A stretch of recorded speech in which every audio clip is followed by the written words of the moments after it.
Okay, I just wanted to thank everybody and welcome you all to our first meeting for 2025, which is really exciting. So welcome everybody. And I'm just going to start with acknowledgement to country. So I acknowledge the traditional custodians on the land on which we're gathering today. For me, it's the Dharawal people of the Eora Nation. So these were the First Nations people who have long engaged in ceremonies, storytelling, music, dance, and celebration. And in this area, they found archaeological diggings that go back to 6,500 years as well. We pay our respects to elders past and present and recognise those of the future who will carry the memories and traditions and aspirations of the First Nations people. Okay. Just a little bit of an introduction to, we've got Suzie here, Liala and Tony, so they're my team, and also two of them will be presenting today. And we also have our two students, Lisa and Shushmita, who are our social work students for this period, so welcome them as well. I don't think we have our presenters here as yet. They should be coming on fairly shortly. If possible, when you do have to ask questions, can you just please use the hand raising procedure, hand raising sign, as you can see, and also can we just have one person speaking at a time just to make it clear so people can hear and answer questions, and please mute your microphone. So we had that discussion already, so that we can hear. Okay, so today's session, we're going to be covering the latest research focused on breaking down barriers to exercise for people with disability. So our two presenters are going to be Dr. Camila Quel de Oliveira and Laura Stendell, who's the person who's doing her PhD in this research. We're also going to hear from Suzie, who's going to be giving us an update on advocacy work and our latest campaigns. And then we'll hear from Liala, who's actually put together the assistive technology report. So this is from the survey that we did not that long ago on assistive technology. So Liala will be reporting back to you guys on that. Okay. All right. Can you guys see if we have them? We have Camila, we have Laura, so we are ready to go. Hello. All right, Camila and Laura, I'm actually going to stop sharing. So if you guys want to share your presentation, that would be absolutely amazing. So welcome, and I will stop sharing. Thank you. I will just bring up my slides. Well, hello everybody. My name's Laura. I'm Camila's PhD student. I did my PhD through the University of Technology, Sydney. And I submitted late last year, and our research was on leisure time physical activity participation in middle-aged and older adults with a spinal cord injury. All right. And Camila, feel free to jump in at any point if you have anything to add. So today I will be discussing two main studies that Camila and I conducted. Firstly, investigating physical activity participation in middle-aged and older adults with a spinal cord injury, and then determining strategies to increase accessible and enjoyable physical activity in the community. And then followed by a policy brief that we will be recommending at the end. And I forgot to add, I'm a physio by background as well. So I'll start with the problem. The profile of traumatic spinal cord injury is changing, with more injuries occurring in those beyond 45 years old. So previously the demographic were young men in their 20s injuring themselves. And then we have people with SCI going through the aging process earlier. So this includes cardiometabolic changes as a result of autonomic dysfunction. And then adverse cardiometabolic changes are only enhanced by a lack of physical activity. And then people with spinal cord injury are sedentary and the most deconditioned group in the physical disability group. So very little people are looking into leisure time physical activity in the middle and older adult group. So most research is done in the general or the younger population. So what is leisure time physical activity? It's defined as physical activity that people do for fun in their spare time, such as playing sports, walking or wheeling, or going to the gym and other recreational exercise. It does not consist of rehab or therapy or electrical stimulation or respiratory exercises. And then we define middle-aged and older adults as over 45 years, and this is based on multiple large aging studies internationally. I might refer to leisure time physical activity as LTPA throughout this, just as it's a bit of a mouthful saying the whole thing out loud every time. So there's two main recommended physical activity guidelines for adults with spinal cord injury, which both differ slightly. So we have the Canadian Spinal Cord Injury Guidelines, and then we have the World Health Organization Physical Activity Guidelines for adults with disability. I won't go into them in too much detail, but moderate to heavy intensities and strength training are necessary for fitness and cardiometabolic health and prevention of or reducing the risk of secondary health conditions.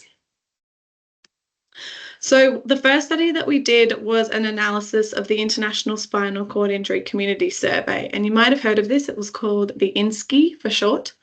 It was the first worldwide survey investigating the lived experience of community-dwelling people with spinal cord injury across 22 countries, and we analysed the Australian cohort, and it's being run again this year, actually. I think they've already started sending out all of the surveys. So we wanted to know how much physical activity are older adults with spinal cord injury doing, and our aim was to describe the amount of physical activity among middle-aged and older people with SCIA in Australia. We only analysed people over 45 years old. Everyone in the INSCI survey were community dwelling. They were all at least 1 year post-injury, and they could have had their spinal cord injury through traumatic or non-traumatic reasons. And then the leisure time physical activity data we collected is based on these categories. So I'll go through the different intensities of physical activity. We have light, which could be walking or wheeling, yoga, playing with your family or dog. And this is really light intensities. So, 40 to 50% of your maximum effort, and you can do it for a long time. And then we have moderate intensity. So that's when your heart rate starts to rise. You're working between 50 to 70% of your maximum effort, but you can still do it for about 30 to 50 minutes. And then we have heavy or vigorous. So that's when your heart's really pumping and you start to get really sweaty and puffed, and you can only really sustain this for 10 to 30 minutes. And then we have strength training, which is a little bit self-explanatory. If you're lifting weights or heavy objects, you might get short of breath and start sweating. So we analysed 3 categories of physical activity, which is total weekly physical activity, which includes those first 3, the light, moderate and heavy. And then we wanted to look into the moderate to heavy physical activity. And then we wanted to look into strength training. So how much of each of those categories are middle-aged and older adults doing? And I won't get into the data too much here, but we had 1,281 people in over 45 in the INSCI data set. And when looking at the total weekly LTPA average, there was 197 minutes per week, which seems like a lot. However, the median value, which represents the value that lies at the midpoint of the data set when arranged from 0 to the highest number, it's only 50 minutes per week. And then when we look at moderate to heavy physical activity, the average is 62 minutes per week, but the median is only 0. And again, for strength training, the average is 63 minutes per week, but the median is 0. So there are some people participating in enormous amounts of physical activity, but most are doing nothing or not much. We also determined that in a normal week, on average, 44% do not participate in any weekly physical activity, including light, moderate, heavy, or strength. 75% are not participating in any moderate to heavy intensities, which are required for our health benefits. And then 55% are not participating in any strength training. So who is at risk of lower physical activity? We know that people with non-traumatic injuries, longer time since injury, and women tend to have lower total weekly physical activity. And then people with non-traumatic injuries and older age in that category above 45, so, looking higher towards your 70 and 80 years old, excuse me, have lower moderate to heavy intensity and strength training. So in conclusion, a large proportion are participating in no physical activity at all. Therefore, many are not achieving the health benefits associated with moderate to heavy intensities or strength training as recommended by the World Health Organization. And this intensity, as mentioned, is essential for improving cardiovascular health and reducing the risk of chronic diseases such as diabetes, hypertension, and high cholesterol. So physical activity promotion strategies should be targeted towards older adults, aging women, and those with non-traumatic injuries. So then we thought, okay, people in this age bracket aren't doing enough, clearly. Let's ask them what they value in physical activity and how we can enhance this. So our aim was to determine strategies to increase accessible and enjoyable physical activity participation. We followed a co-design process with this study involving people with spinal cord injury lived experience in the planning stages and creation of the focus group questions to ensure that they were as relevant as possible and reflected the priorities of people with spinal cord injury. What we asked them was, what appeals to you about participating in physical activity? So why would you want to engage in it? What do you get out of it? And then what does your ideal physical activity look like? What are you doing? Or are you? Who are you with? And then how do you think we can make it easier for people to participate? And what's a good starting point? We had 19 participants across 3 focus groups, and they were all conducted online. So we had people from various states.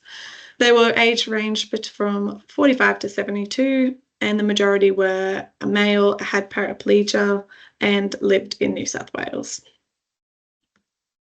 So we got 4 major themes as a result of these focus groups that came through. And the first theme was physical activity and moving to feel good, normal, and belong. So an example of this is a participant said, it makes me feel strong in mind and in the body as much as I can. And participants tended to emphasize the psychological and social gains over the physical gains in this cohort. Then our second theme was physical activity should provide opportunities for social interaction within the community and outdoors. And an example of this is people enjoying being outdoors in places like beaches and national parks, and they enjoy the holistic aspects of physical activity, like catching up with friends over coffee at the leisure centre after you swim your laps, which I'm sure we all enjoy. And then we have theme 3. This is a large theme with 2 sub-themes. So we have accessibility and meaningful inclusion are imperative for physical activity participation. So welcoming communities, accessible and inclusive environments foster that sense of belonging. And sense of belonging within the community was very desired. So whether that was being with other people in wheelchairs at the gym or at Neuromoves, for example, or swimming laps with their able-bodied friends, sense of belonging is a spectrum. And then the other sub-theme was learning from lived experience, which encompasses the nothing about us without us when creating accessible physical activity programs or adaptive sports, so they know what's best for them. And then theme 4 was systemic changes are needed to enable physical activity participation. And this is quite large and complex, but examples of this are improving access to funding and centralising physical activity information resources and improving infrastructure for physical accessibility. So building on the findings presented in the focus groups and the earlier studies, we created our policy brief for Spinal Cord Injuries Australia, and that synthesises our recommendations from that body of work. So the policy brief is titled A Call for Action, so break down barriers to physical activity for middle-aged and older adults with spinal cord injury. These are the key messages, and just keep in mind these are directed towards politicians and various levels of government. So the first is Spinal cord injury costs Australia $3.7 billion annually, so promoting physical activity could reduce these costs and significantly improve well-being as people with spinal cord injury are living longer. And we also know that older age is a key predictor of hospital readmissions due to secondary health conditions. The second is our research has shown, as I mentioned before, that 75% of older adults with SCI do not meet the recommended physical activity intensity levels to be healthy. And then 3, reducing barriers to physical activity by consulting with people with SCI, creating accessible infrastructure and implementing inclusivity and disability awareness training is crucial. And I'll go into this a bit more over the next few slides. It was really interesting. This policy brief was actually more centered around inclusivity and creating welcoming, accessible spaces that promote social inclusion. And the over 45s weren't necessarily interested in hitting those fitness goals. Their priorities shifted with aging.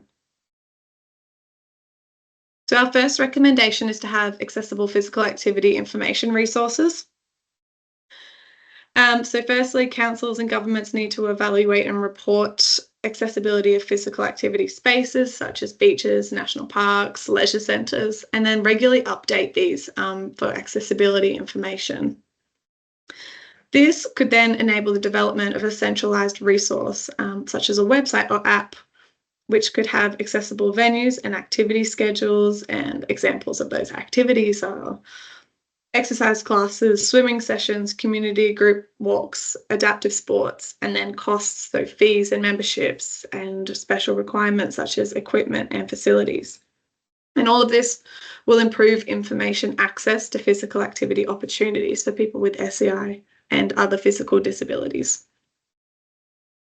Our second recommendation was to promote inclusivity and disability awareness education.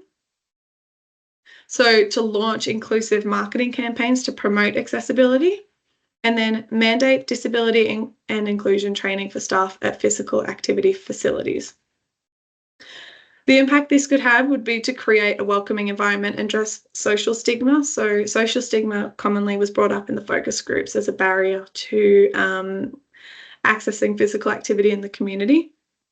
It will equip facilities to better support individuals with disability, and it will increase participation and engagement in physical activity, hopefully. Our third recommendation is to encourage co-design and early consultation with people with lived experience during the planning stages.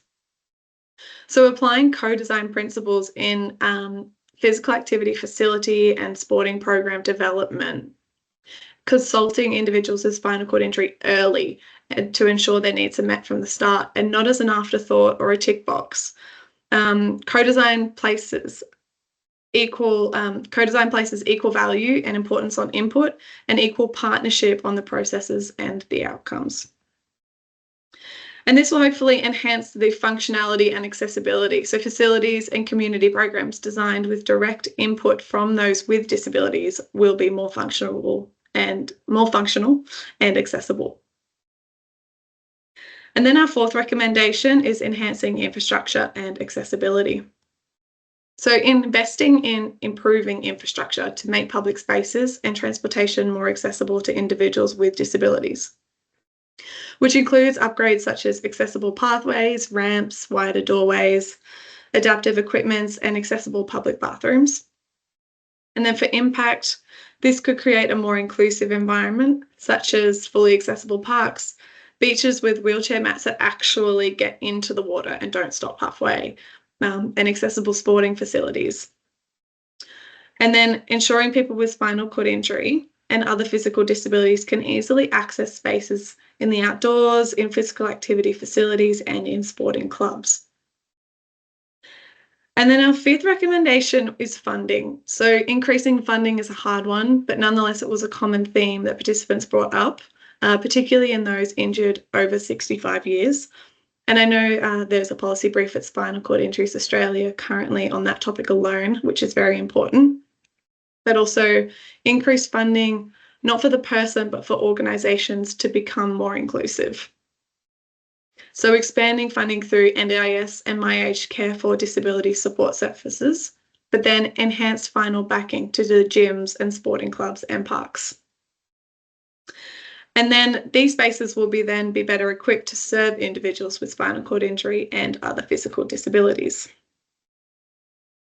So a quick summary of all those recommendations. We had the need for accessible physical activity information resources so people know what's out there, promote inclusivity and disability awareness education within the community, and then encourage co-design and early consultation during planning stages of sporting clubs and adaptive programs, and then making infrastructure truly accessible.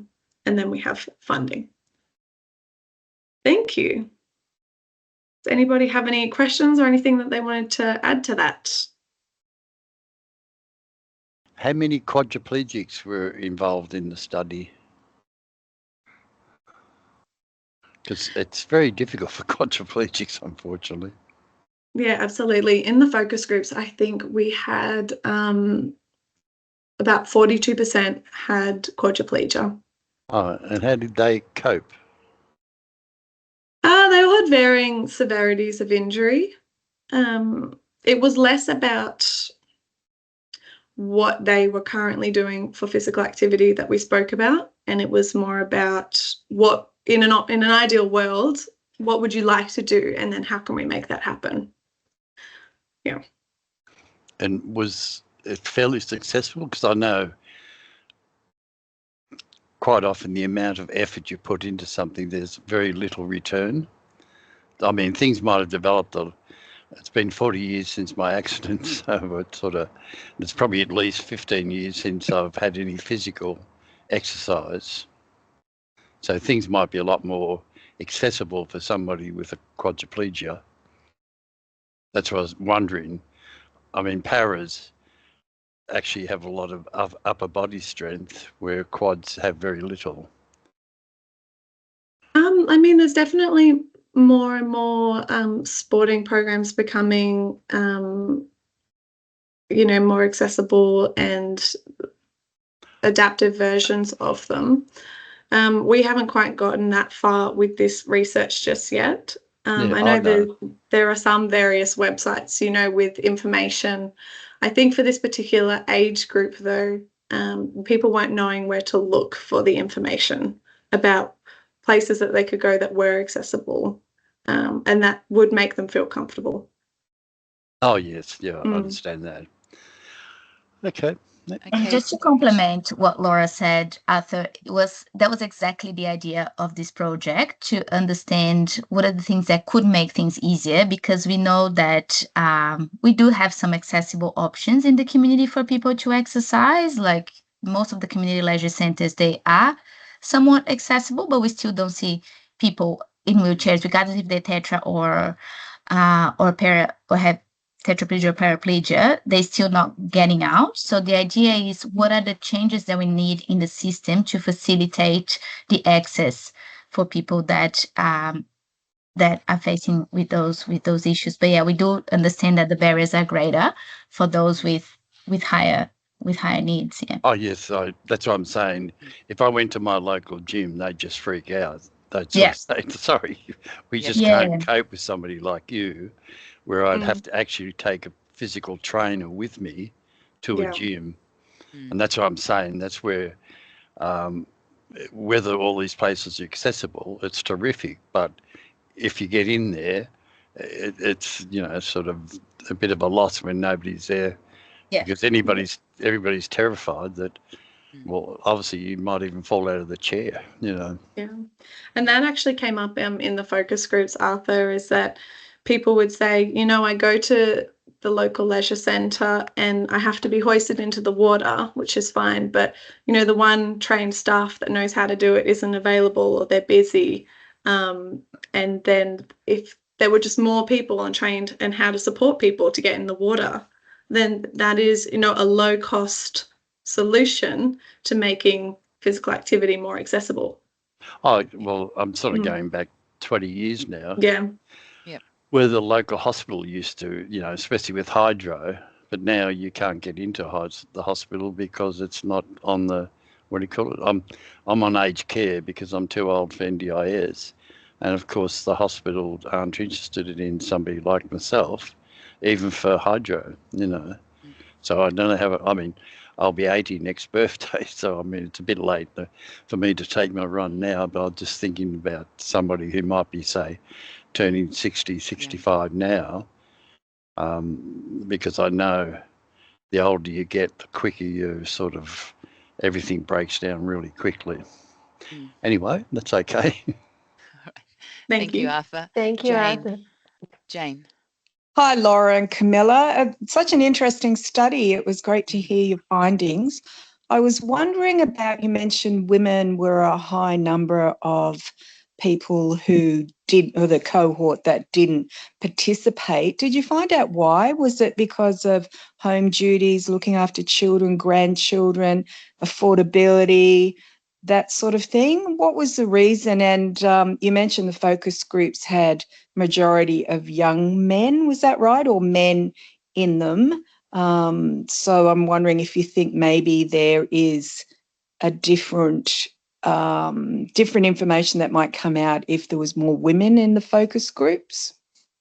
Yeah, I'll touch on the first one quickly. We found out that women were at higher risk of doing less physical activity. Unfortunately, we couldn't get the information from the survey as to what causes that, but in the physical activity literature, it tends to be brought back to women having house duties, and we were looking at, an older cohort of people. They're all over 45, and those traditional gender norms, which are changing now. So that will likely be the reason behind the middle-aged and older women participating less. And then in terms of having more men in the focus groups, we had 58% were men. So the other 42 were women, and there are a higher proportion of men with spinal cord injury. So we thought it was representative enough for the purposes of this. Yeah. Okay, thank you. No problem. But definitely something that we'll be interested in investigating more as we delve more in the causes that could lead to reduce exercise participation. Great, thank you. Sarah Chesterman. Sorry about that. Hi. Yeah, great presentation. Thank you. I think the idea about the centralized website is a really good one, and the detail around how people do stuff needs to be there. For example, Bondi Beach, where I live in Bondi Beach, they've got all the accessible facilities, but actually it doesn't work for someone who's quadriplegic. And so the only place I can swim in the whole of the eastern suburbs is because I've got a chair that goes on the sand, and we've got a tarpaulin, and I get dragged down. I go onto the sand and I get dragged on a, and that's something that I've innovated with other people. So having that kind of space for that kind of information to be there would be really great. The other thing I wanted to say is, being an older woman with quadriplegia, for me, just being able to cook actually increased my leisure time activity, because it's really arm work that I can do.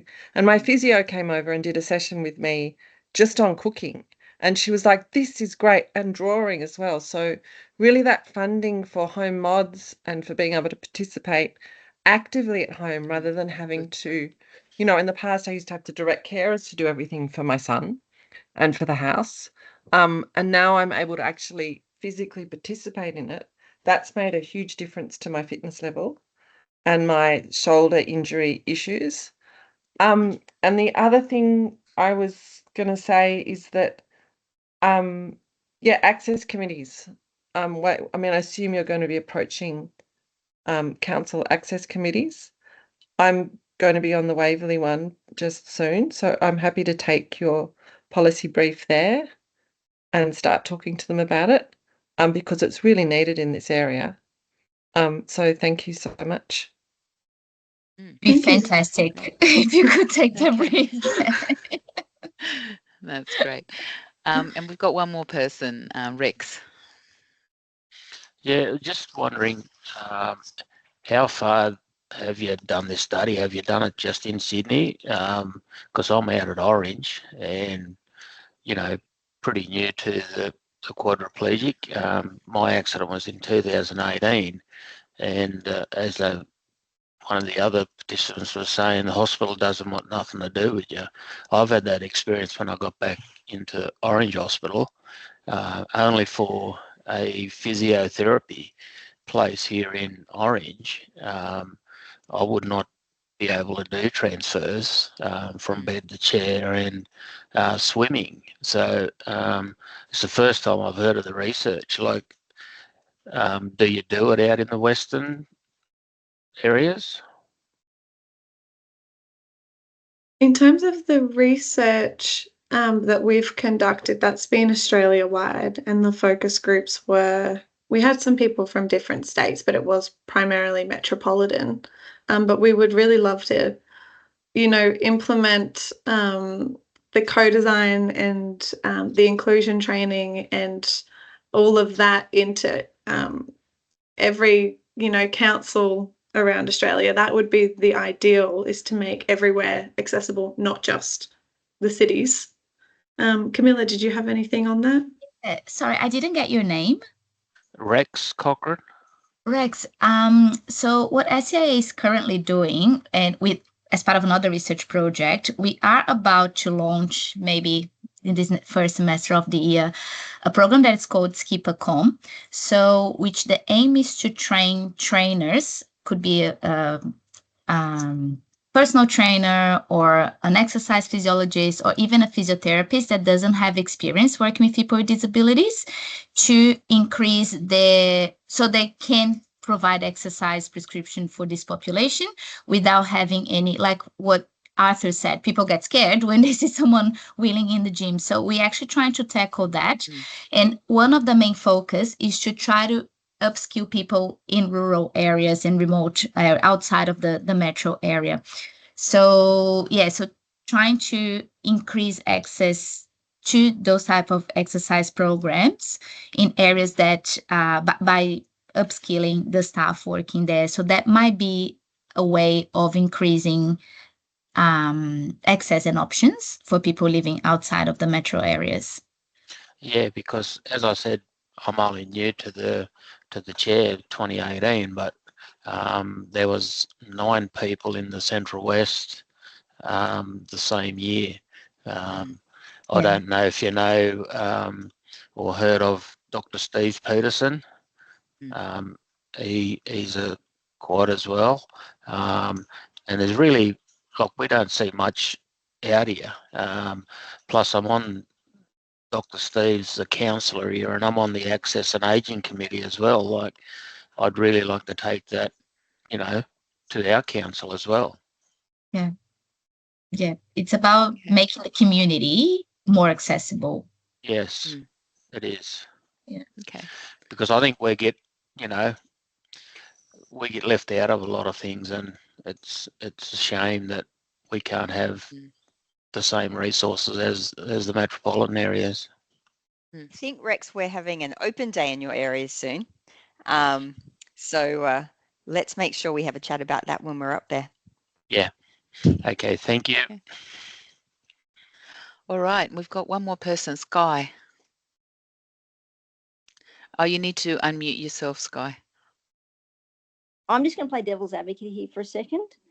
I come from a regional area and I work for an organisation called Sport for All. Now, that organisation is about getting inclusive and all ability sports, like sport for people with disability, into sporting clubs and schools and, health organisations, like health facilities and stuff. And a lot of the conversations I'm having out here, like Rex, I'm from Orange, a lot of the conversations I'm having out here is barriers around cost of accessibility, so they just don't want to do it. So I'm just playing devil's advocate and saying that's a barrier, saying that we're going to fix, like, increase the accessibility and stuff and make places more accessible. There's a lot of places out here that you automatically say to them, if you make your front entrance, just put a removable ramp in, they're like, oh no, we're not going to do that, sort of thing. And that's a lot of the conversations I'm getting at the moment, a lot of the barriers I'm getting at the moment, unfortunately. So I don't know. Yeah, I mean, you're absolutely right. and this is definitely not a solution for all of those access issues at all. But yeah. Oh, look, you got to start somewhere. Yeah, exactly. And I think also, Sky, sorry, Gordana, it's why we put it with the high-level government advocacy priorities, and I'll give my update in a sec. I will have Camila and Laura's policy brief on our website very soon. And so I guess it's that opportunity to keep explaining the data to the people who make the money decisions, because you're right, we come up with this all the time. It's the same with the over 65s, it's the same with the housing, it always comes down to money. But hopefully if we can squeeze people, so you guys can go to access committees, we can come from the top and talk to leaders, we can start to raise the profile. Also, so that's what we're trying to do. Sorry, it's not just money, it's value for money. They're not like, they're looking at it and going, oh, there's only so many people that are going to use it. And I'm having a lot of trouble around those conversations and saying, actually, no, and I've actually gone to the point of saying, you actually make your access for someone with a disability, you actually make it for everyone. And so I've had to do the whole sell. So I think that's part of the problem, is that people are scared because they're like, oh, it's just a lot of money and there's not going to be value for money, and especially out here. I don't know. Well done, Sky, because it sounds like you're very persistent. Yeah, I agree. Fine. I just wanted to add that Jerry said I'd like to do the same in Northern Rivers as well, so Northern New South Wales as well. And Rex has put his hand up again. Hi, Rex. Yeah. Just another quick thing about accessibility. I rang up for a taxi last week, and the taxi service here, the wheelchair taxi service, is real bad in town, and they told me that the only time I can get a taxi is a Friday afternoon between this time and that time, and Saturday between this time and that time. And we've been having that issue with the taxi service out here in Orange for forever and a day. Thank you. Thanks, Rex. We are right in the middle about that as well. And I think Chris has also raised that with me. So thank you for raising it. It's a really important issue. Okay, Suzie, over to you. Okay, here we go. This is me. All right. Yep. So I'm here just to give you an update, a general, before we break, and then we have our second presenter, Liala. I just wanted to give you an update on some of the things that are going on in the background, the business as usual advocacy, the things we've been speaking up about since we last got together and we last had one of these forums. So firstly, to mix up the priorities a little bit, achieving accessible housing is something that we are continuing to push and talk about a lot. We have our accessible housing advocacy campaign. We've got a group of committed people. We've got some really active volunteers in this space who are really helping us. So we've been meeting with key decision makers. We met with Rosemary KS from the Human Rights Commission last week. We've met with Catherine McKenzie, the Ageing and Disability Commissioner. We've sent our policy brief to a lot of people. Obviously, our primary focus is getting New South Wales to sign up to the silver standards and have that basic access functionality. But we're also taking an approach that some of our members have advised, that is, we want that, but here are some other things that we can have in the meantime. So we're sort of trying to, be a little bit meet you in the middle. We still want the big things. We still want the silver standards. That's always at the top of the brief. But then we're also asking for some other things like, okay, why not trial it along the light rail corridor where there's accessible transport, for example. So we already had one of the things that we had in our policy brief succeeding, and that was updating of the pattern book so that people can get pre-approvals for new builds. So we'll continue talking about this to anyone who'll listen, and the policy brief has been updated and will be on the updated version will be on the website in the next couple of days.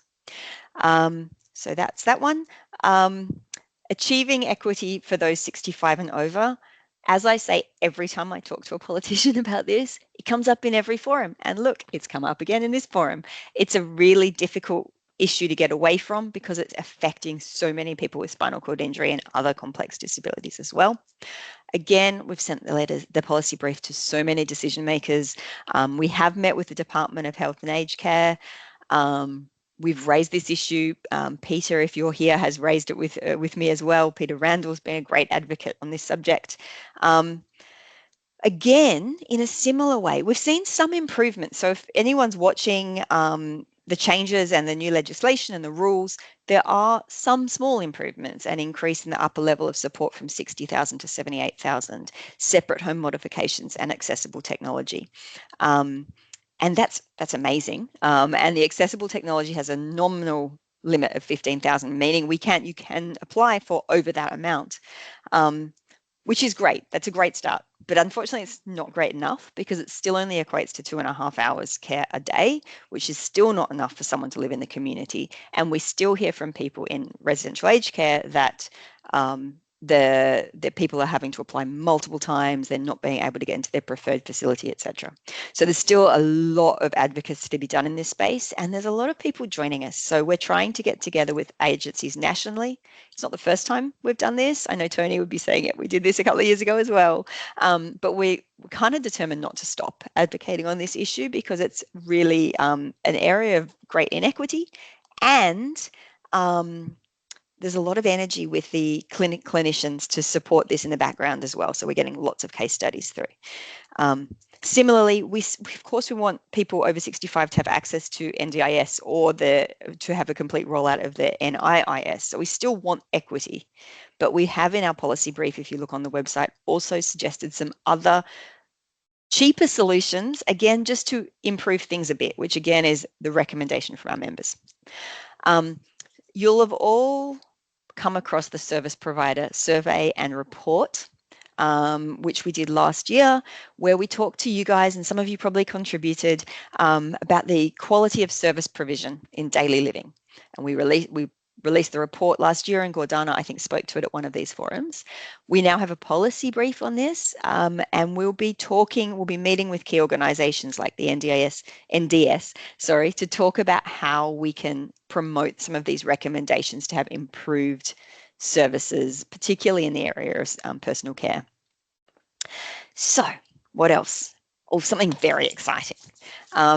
In March, on March the 12th, and then 2 more after that, we're going to have some NDIS workshops. So there's been a lot of change in the NDIS. There's the new legislation, there's the new rules. Some of you have probably got letters.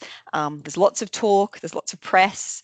So on the 12th of March, we're going to have someone from the NDIS, I've forgotten his name, but someone come to talk to us from the NDIS about how these changes are being put in place and to answer questions. So if you are in the NDIS or you have someone you know in the NDIS and you want to know, come along to that. Then following that, we're going to have 2 internal workshops where the always informative Tony Jones will chat through the changes and their impact to people with spinal cord injury and neuro conditions. So we'll have more of a, what's this going to mean for me kind of conversation. So they're going to be on the website. The first one's already there, so you can RSVP now for the first one, and the other 2 will come up soon. We've made a few submissions also on the website. I won't talk through all of them. Really important one that we put up yesterday, so you can have a look, is regarding registration and of participants who manage their own supports. So how the NDIS will now register people who manage their own supports and make sure it's not too onerous. And our submission was really pushing the point. We agree registration is necessary. There are reasons for it, but let's keep it simple so that people who manage their own supports, it's no disincentive. They can continue to manage their own supports in the way that they always have. So I know that affects lots of our members, and that's up on the website too. And then the last thing before I let you all have a little break and then we go on to our next section and questions is a reminder that we run local advocacy community meet and greets in several areas. We have them in Wagga coming up. We have them in the Blue Mountains. Not in Orange yet, even though I know there's quite a strong Orange contingent, so we'll get that sorted. We have them in Eastern Sydney coming up. We have them in Parramatta. I'm going to forget and leave someone out. We've got them in one in Moree coming up. Canberra. Thank you. ACT, we've got them in the ACT. So they're always on our website in the events section. They always go out on socials. So check them out. If you're in any of those areas, it's kind of a way to just get together with other people, talk about issues that are maybe barriers in the local community, and just have a good old chat as well. Sometimes a sausage. That reminds me, I left out the one in is it Port Macquarie? Port Macquarie, yeah. Yeah, in Port Macquarie, where they have sausages. So keep your eyes on it. And no, Jerry, there's not one in your area, but yeah, we'll get one up there, or you can run one. I know you're busy. So yeah. So keep your eyes peeled for them. So does anyone, before we give you a break, have any questions about any of those things that I just talked about? I know I talk really fast. Rex.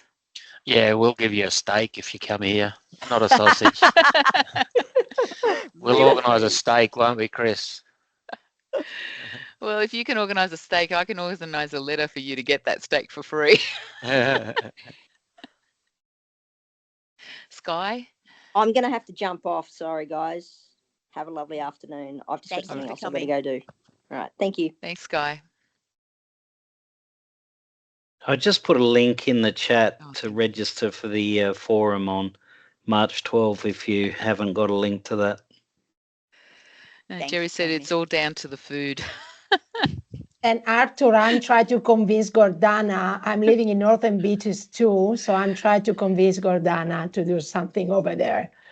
So I support you. Liala? Oh, I can do. Oh, if we start to talk about Italian food, the real Italian food, it can be really complicated. All right. Well, we'll have to come to your meet and greet.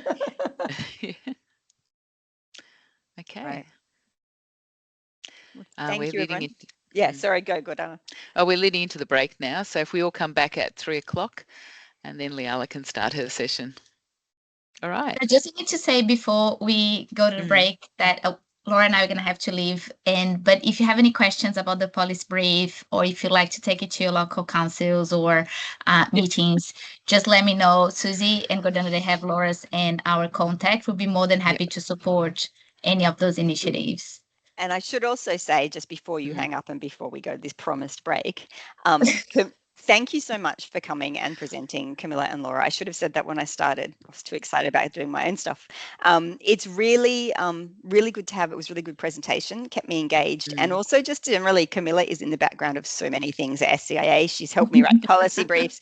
She's very engaged. She's worked in Neuromoves.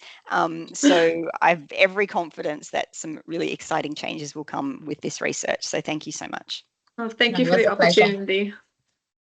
And Jerry said it was really interesting. So that's great. Thank you very much. Enjoy the rest of your day. All right. Bye. So still back at 3, guys. Cool. Yeah. So welcome back for this second part of our online network forum, where we'll be discussing the results of a survey that we launched in August last year, aimed at gathering feedback from our members on access to and barriers to using assistive technology. So the insight we collected will form the basis for our policy briefing. And today we have the opportunity to share with you our findings and open a discussion with you.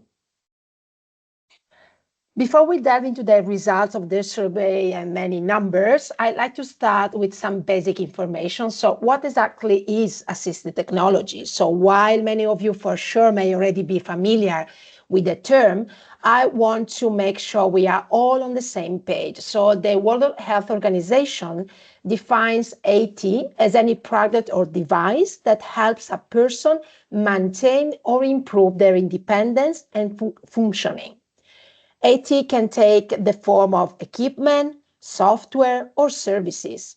It assists people in areas such as mobility, communication, hearing, and performing daily living activities like eating, dressing, using the bathroom. So AT encompasses a wide range of tools. It can be low-tech, high-tech, from simple items like canes or walking frames to more complex devices such as power wheelchairs and vehicle adaptation. It can include also hardware like prostheses, special switches, or software like screen readers and voice-controlled personal assistants. So AT also extends to home modification, such as ramps, bathroom adjustments, all aimed at improving accessibility and independence. Why AT is so important for a person with a disability, but also for the carers. So AT helps individuals overcome daily challenges by improving mobility, communication, overall function. It increases independence, support participation in community activities, and allows people to live at home longer with increased autonomy. AT enhances also quality of life by strengthening personal connection and contribution to society, while also ensuring safety for both users and carers. The importance of this topic becomes even more evident when we consider the number of people who could benefit from assistive technology in Australia. Almost 20% of the Australian population, which means 4.4 million people living with a disability. This number increases with age, as many older individuals experience age-related functional decline. Within this demographic, almost 20,800 people are living with a spinal cord injury, and almost 23% of these people are under 35 years old, with the majority being over 65 years old. Additionally, about 1 in 6 Australians live with neurological or neuromuscular condition or disorders. So more than 2.3 million Australians use assisted technologies and home modification to live, to work, play, and the need for these supports increase, as we already say, with age. So people with spinal cord injury or complex neurological disorder often need significant help with daily tasks and activities, which will require the use of assistive technologies. Research, as well as the data collected from this survey, indicate that this cohort requires and uses between 7 to 10 different assistive technology devices. How does Australia ensure access to AT? So AT is available for purchase on the open market in Australia, but there are also different government and non-government funding programs that help individuals access AT. This is an AT funding map, which is quite complicated, but show exactly the different funding programs available across Australia. So let's go really quickly through the main ones. So the NDIS is one way with which people with disability can access AT, but only 10% are eligible. The remaining 90%, including older individuals over 65 years old, miss out on this support. So if a person, for example, has acquired disability after turning 65 or has a chronic or progressive condition that didn't require disability support until after turning 65, they will not be eligible. There are other government-funded schemes for those who are not eligible for the NDIS. In total, 88 funders administer 109 assistive technology and home modification schemes outside the NDIS. So 90 are funded by state and territory governments, and 19 are funded by the Commonwealth. However, these programs generally have guidelines that outline eligibility criteria, such as age, location, disability type, as well as how to apply, the types of support available, and any funding limitation. Some programs only cover specific supports and may not fund mainstream products, even though this could benefit the AT user. These non-NDI schemes often lack comprehensive services such as skill assessments, equipment trial, customizations, and maintenance, which are important, so important for effective AT delivery. Most funding only covers part of the cost, leaving individuals with significant out-of-pocket expenses and often inadequate equipment. Aged care system also ensure access to AT. Well, we are not going too deep in this area because we know it can open a lot of discussion. So even I think it's important, it's quite interesting, see how currently the average spend on assistive technology and home modification per person per year for NDIS participants is $2,500 compared with just $51 per person per year for aged care recipients.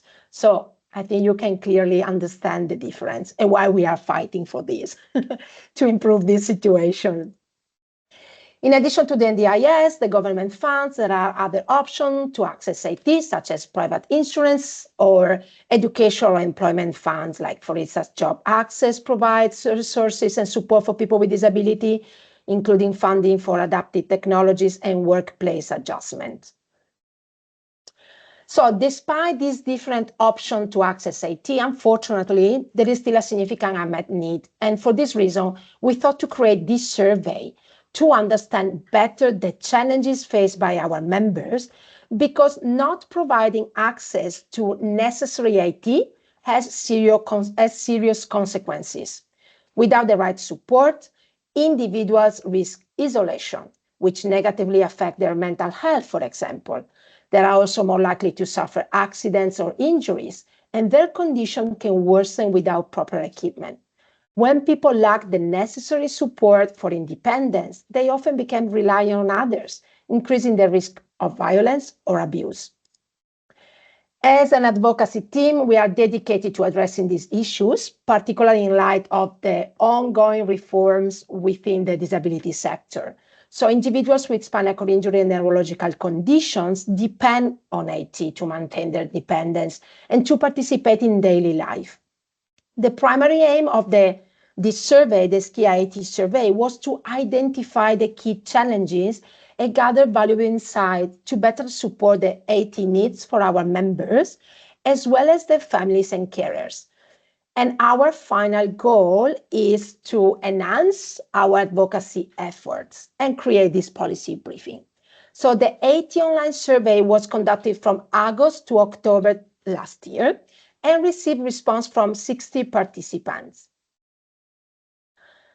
The survey recorded demographic based on gender identification, age, geographical area, including which Australian state or territory the respondents lived in.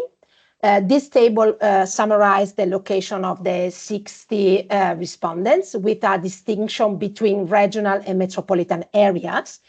The majority of the participants are from New South Wales and mostly live in regional areas, which will be an important aspect to consider, especially when considering the lack of AT service providers located outside of the metropolitan areas. The gender split across respondents included 45% identify as female, 55% as male. The majority of the participants, 40% of them, were aged between 54 to 65 years old, 30% were between 36 to 50 years old, and 20% over 65 years old. When asked how they would identify themselves, 53 people described themselves as a person with disability, 5% as guardians, and 5% as family members.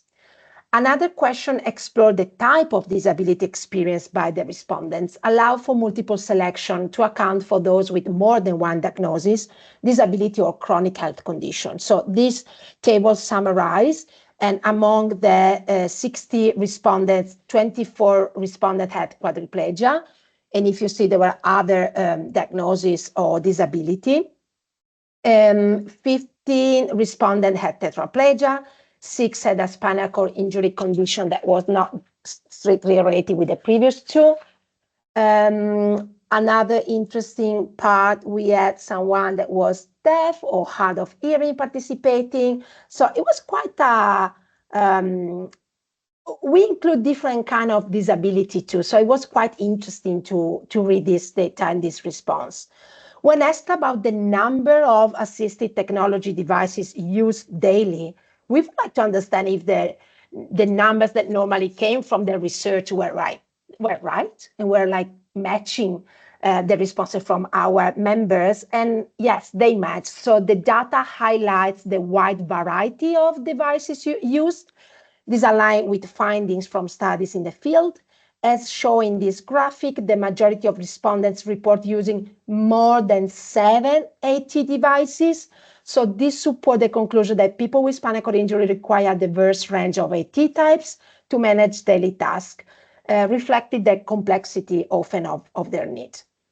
Respondents were also asked about the types of assistive technology they use, with multiple choices allowed. And as you can see in this table, the most used are home modifications, like benefit from adaptation, like lift or automatic doors, adjustable furniture. So 34 respondents use electric beds, chairs, desk for comfort.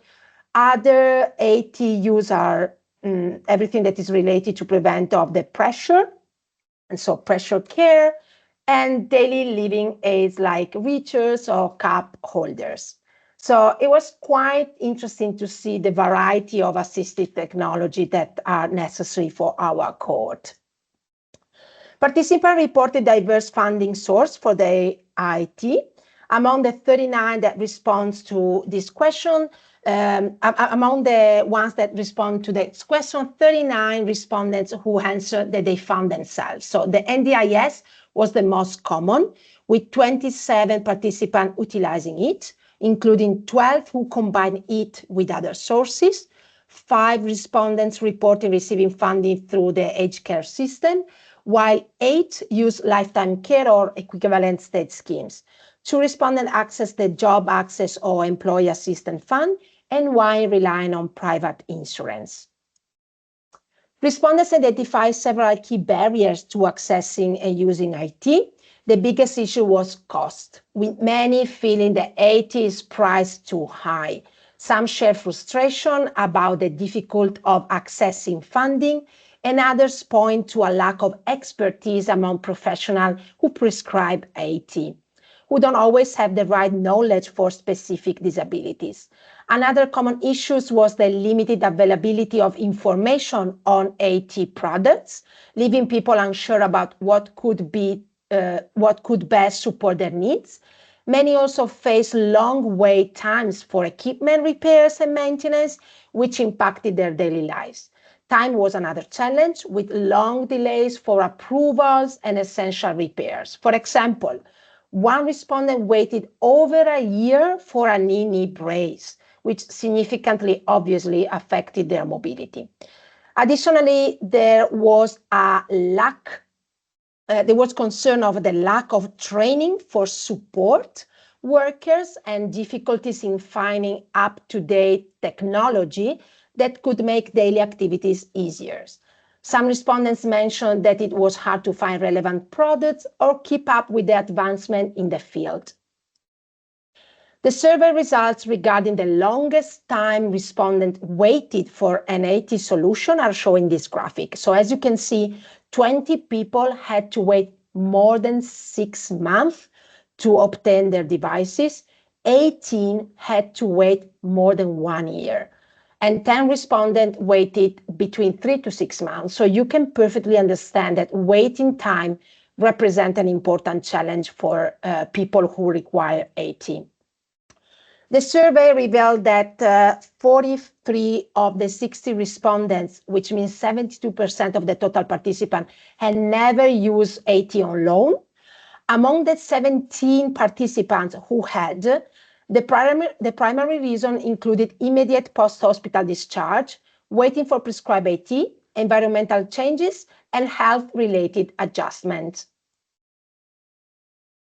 The majority of respondents who have used or are currently using loaned equipment state that they chose this option primarily after being discharged from the hospital and while transitioning to their home.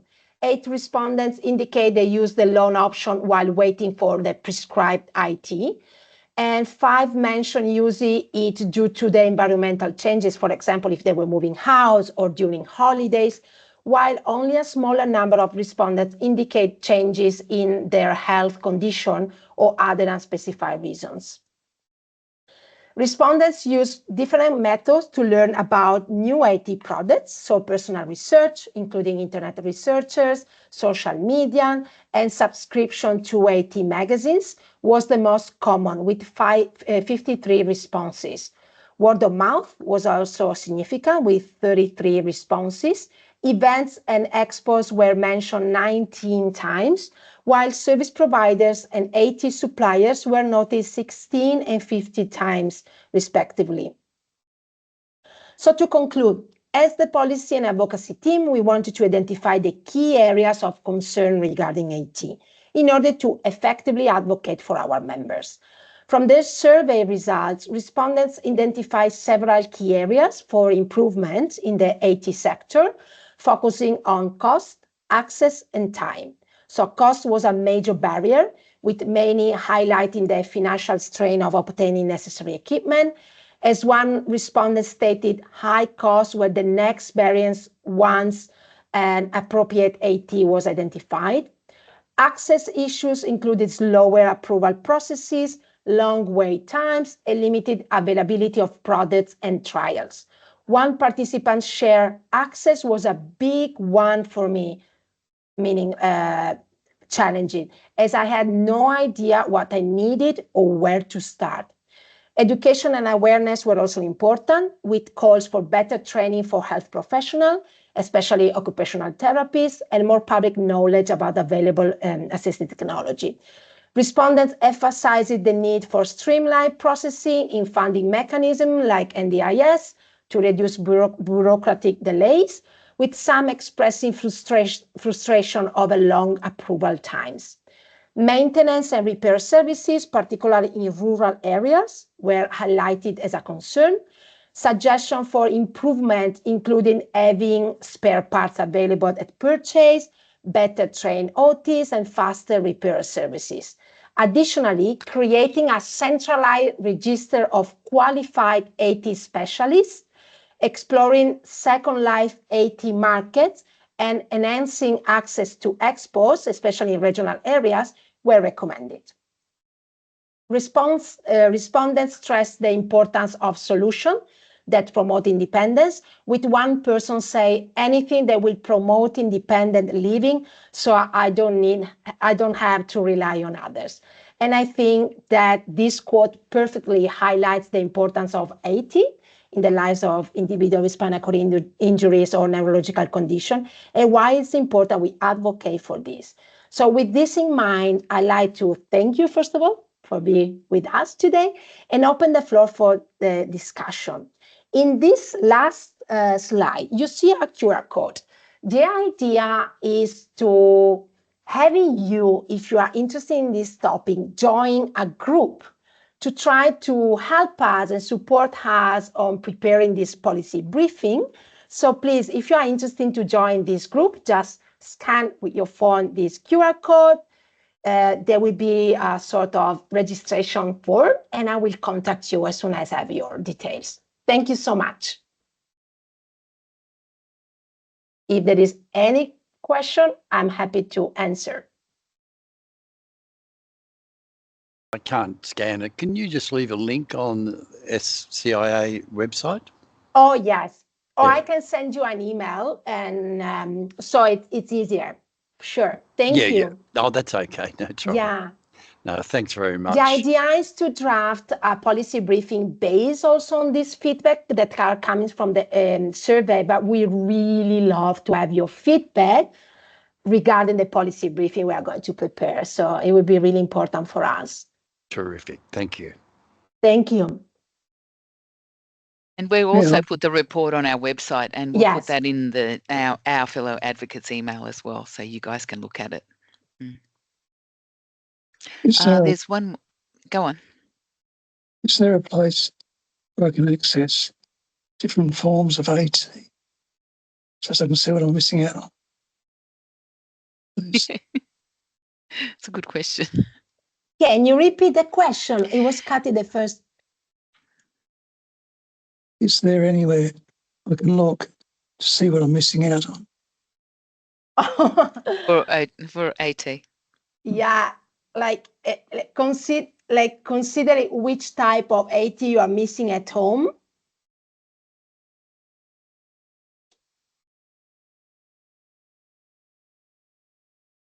David, you need to unmute yourself. I think it's just David's asking if there's a website or anywhere where he can look to see what type of equipment is available, like new stuff and things like that. Is that right, David? For the home, right? Sorry. To use at home. Yes, there are different resources. Maybe I can also create a list for you and share with you, so you can take a look at this list of resources, because this is one of important gap we identify, that people sometimes they just do not know what is available in the market. And right now there are so many also innovative, technologies and devices that I'm happy to create a list, David, and share with all of you. Be wonderful. Thank you. Yeah, and also obviously, we have also to be careful about what is covered, what is not covered. Some of them has to be prescribed by the health professional, but at least you are aware of what is available nowadays in the market. Would be excellent. Thank you. Great. I Arthur. see Arthur. Yeah, I find that, what do you call them? Amazon, their disability section is quite interesting, but also on the, what do you call it, Facebook, they often have things that help able-bodied people make life easier for them, which is ideal for me. But like everything, sort of you have trouble getting it through your provider, because as far as they're concerned, you're just being lazy, But something like, as the gentleman just said, something that we could go to and see what is available. Yeah, sure. Jerry just said, like, if we could have an AT hub. Oh, yeah, this could be something that we can discuss with this group on, like, what we can do, right, to try to facilitate the sharing of information also. And so, yeah, it could be a nice idea. Rex? Would be excellent. Great. Yeah, I could work with that. Perfect, David. I will send you also the link so you can register for the group. Thank you. Rex. Yeah, just on that, I've got a mate that does a lot of research through the NDIS and in rural and remote centres. He's legally blind and he needs this technology on his computer. NDIS approved this computer but didn't approve the software that he needs to access the computer, and he's still putting up a fight. The computer's no good to him without the access, because I don't know, the Zoom text or something that he's got to have. He's been fighting with them for months now to get the program so he can put on the computer. Yeah, Rex, from this survey, we received a couple of feedback from the members that obviously I didn't have time to, show everything, but there were quite interesting cases, like quite, unbelievable as the one that you just mentioned. But yeah, unfortunately, this is what is happening. Yeah, he's, and I think it, as someone else said earlier, I think it stops with the coordinators. Like, they need to understand the computer's no use without the technology or the program for him to use it. So, Yes, puppy. Suzie. I think it's really interesting listening to thank you so much for sharing your perspectives, and just sort of leads me to thinking about how we can educate within the NDIS landscape and the aged care landscape, because as you say, Rex, a lot of it comes back to knowledge of what is and isn't appropriate, and the aged care legislation changing to improve AT access is fantastic. What we need, though, is to educate the people who you talk to, because that's where the barriers happen. So I think that needs to come into our advocacy as well with service providers, and just listening to you talking, Rex and Arthur, it just reminds me how important that space is. So thank you for sharing that. And to add just a note to what just Suzie mentioned, and for this reason for us was also really interesting to understand the specific needs of you, because AT, encompasses like all the type of disability, and not necessarily also people with disability, because can facilitate our life. But we would really love to focus our policy briefing for the needs of our members. So it would be, great to understand better. And the survey helped us to understand this. Yeah, like I've done a lot with him and Professor John Gilroy down at Sydney University on this.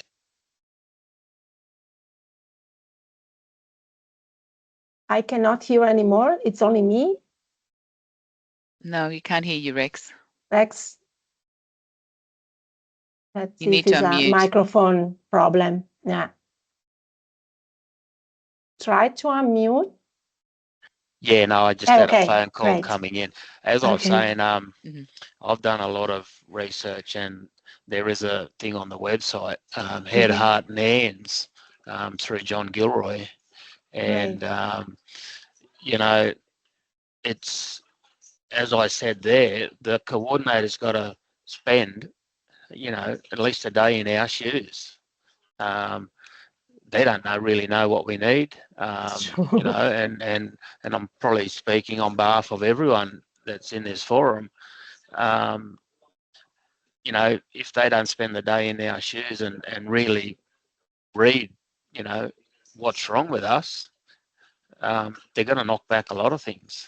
I think also the role of the carer, right? Yeah. Like how much support an AT can have for a carer. Yeah. Like I've been waiting, come out of hospital in 2019, and I'm still waiting for a proper bed and a ceiling hoist. So please join our group. We need you. Please send me the link. Sure, I will do. Rex, have you also looked at individual advocacy to help you with that? No, I haven't. All right, I'll send you an email so you can have a look at that as well, because they might be able to help you get some of that equipment. Yeah. Okay, thanks, Rex. Okay, Arthur. thank you. Yeah, just a thought. Is there, as I said, I'm with aged care, and they actually even refused repairs on my battery for my wheelchair, and I didn't have a leg to stand on. Is there, does SCIA have a group who can stress to these providers, or a preferred provider, really, somebody who understands spinal cord injury, that you can go through, rather than, this will be the third time I've changed providers, because as I said to them, how can you say my wheelchair is not a necessary?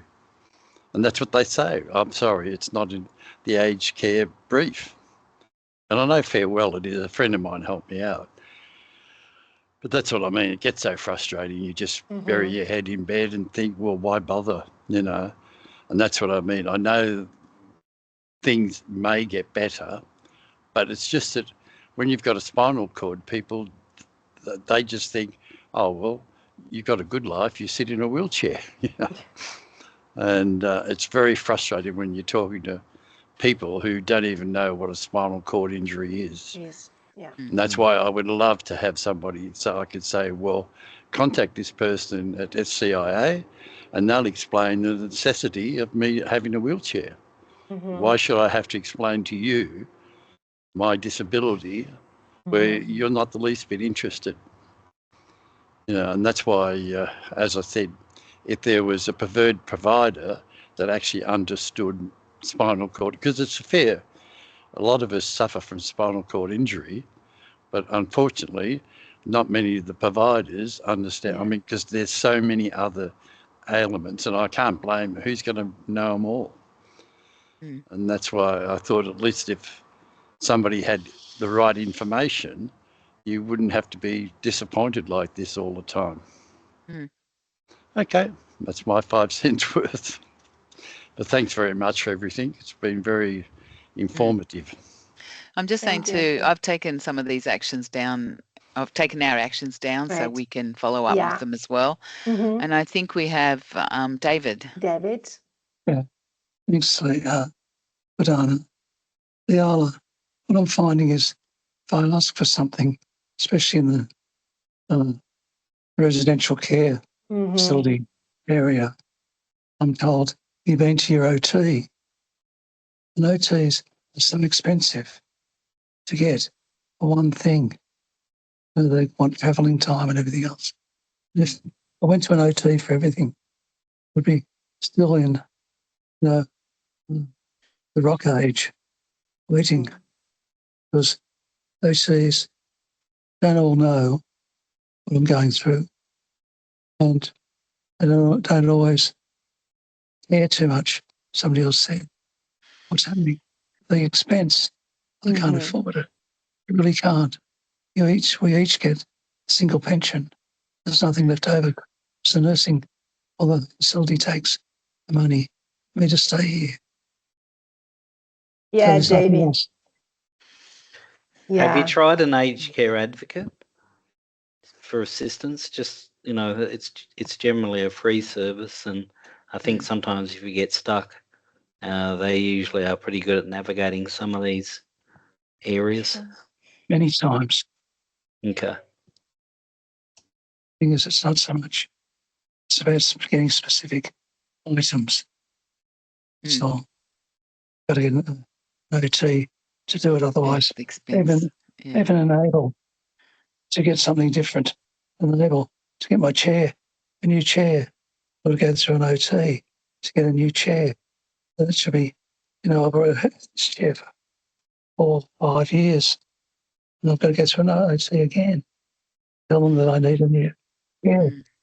Shouldn't have to. Should be on the record. Yeah. Anyway. Yeah, no, that is interesting. Arthur and David, they're really good points that you raised, and you got me thinking about a few things. So we're kind of running out of time, but I think we can get back to you both individually about how maybe supports you could try and how we could change some policy askings as well to support some of the things you raised. So thank you for raising them. Can I just, it's Elizabeth here in WA. Can anyone hear me? Yeah. Oh, lovely. Hi, guys. Can I just also pick up on what someone else has just mentioned? When you have a spinal cord injury, it's pretty unlikely that things are going to change, and yet you still have to verify that you're in a wheelchair. Is there a way that we can move forward with that so that we don't have to go every couple of years and say, guess what, I still can't stand? And then we can just have a continuity of services, because we don't have to start from the beginning again. Unfortunately, I mean, we'd all like it if it wasn't the case, but unfortunately, most times, if you've got a spinal cord injury, things won't improve, but we still have to verify, like I said, where we're at. It's time consuming.